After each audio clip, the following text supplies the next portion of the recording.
electric fan na mahina ng umikot. Testing natin. Ito, i-plug natin. Yan. Number 1 natin. Ayan, super hina ang ikot. Hindi na talaga siya yung normal na ikot niya. Ayan. Then, number 2 natin. Ayan. Ang hina pa rin ang ikot. Number 3. Mahina. Hindi siya normal. Ibig sabihin po niyan, possible na may defect na o mahina na yung performance ng capacitor. Kasi po, ganito lang ang pag-determine niyan. Ito, i-unplug ko muna. Ayan. Ganito lang po ang pag-determine niyan kung sira na o mahina ng performance ng capacitor. Una po, ito, pag ginanyan nyo ito, pinaikot nyo ito, na hindi naman nag-i-stick, ibig sabihin may pre-wheel siya, hindi po sa bushing ang diferensya niya.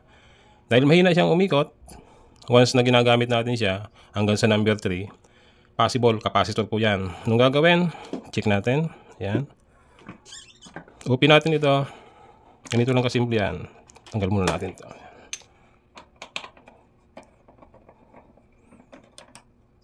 Yan. Mamaya ipapaliwanag ko po kung ano ang trabaho ng capacitor sa electric fan. Ito po ang capacitor. Yan. Ang value po niyan ay 1.5 microfarad o 1.5 UF.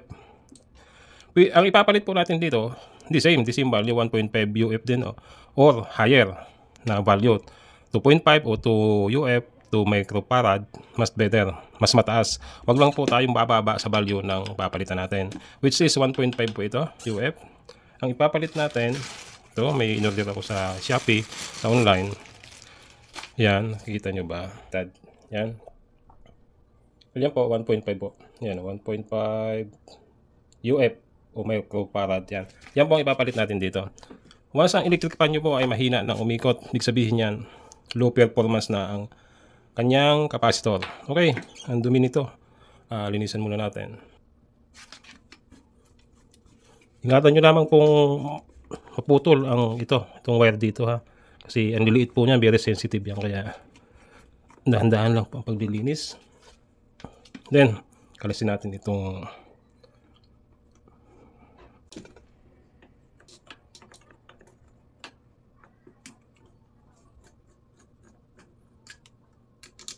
okay. Ito, natanggalan natin yung capacitor.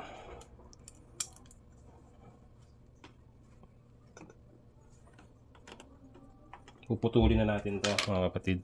Yan. Putulin na natin dito.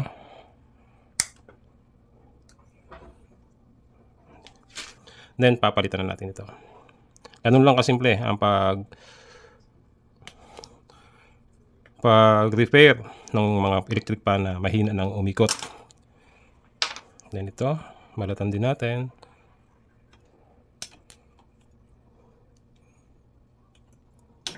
Yan. Ito po, kahit magkabali-baliktad dyan, ganito o ganito, wala pong problema yan. Dahil po ang capacitor ng electric fan ay wala namang polarity. Non-polar po yan, ibig sabihin, kahit bali-baliktarin mo man yan, wala pong problema. Gagana po yan at hindi po mag-short circuit yan. Non-polar po sila o non-polarity capacitor. Ayan. Okay. Tape po natin. Ito, iti-tape na natin. Ayan, tape po natin ng maigi. Kasi delikado po ito pag nag-short circuit sila o nagdikit sila. Kaya kailangan maganda ang pagka-tape natin ito. Ayan.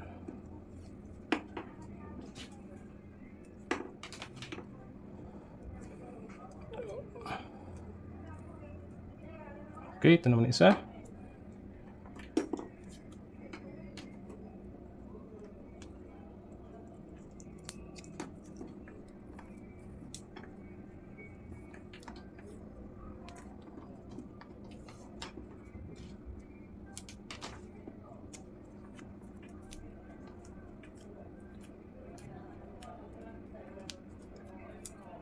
Okay, tapos na. Na-tape na natin parehas. Iniwasan po natin magdikit ito, mag-short po kasi ito pag hindi naka-electrical tape. Then, kabit na po natin.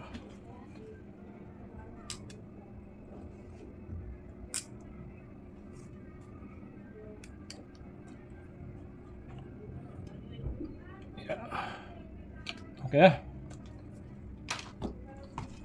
At ibalik na natin ito kanyang takip.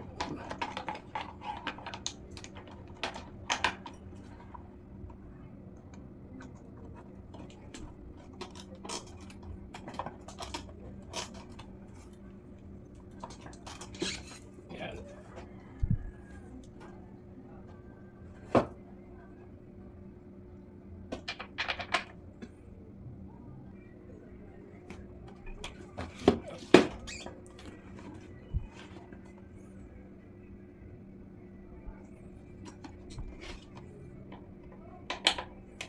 Okay. Natin to. Then, testing natin ulit.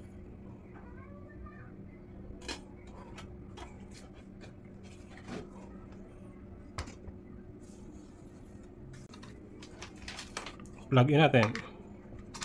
Ayan. Start natin sa number 1.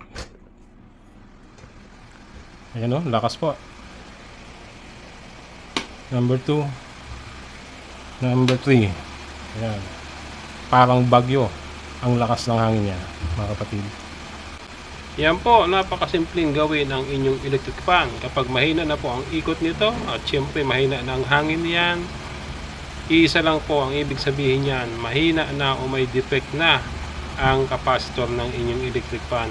Sundan nyo lang po ang video inyong napanood para manumbalik po ang lakas ng hangin ng inyong electric fan. Thank you so much at mabuhay tayong lahat.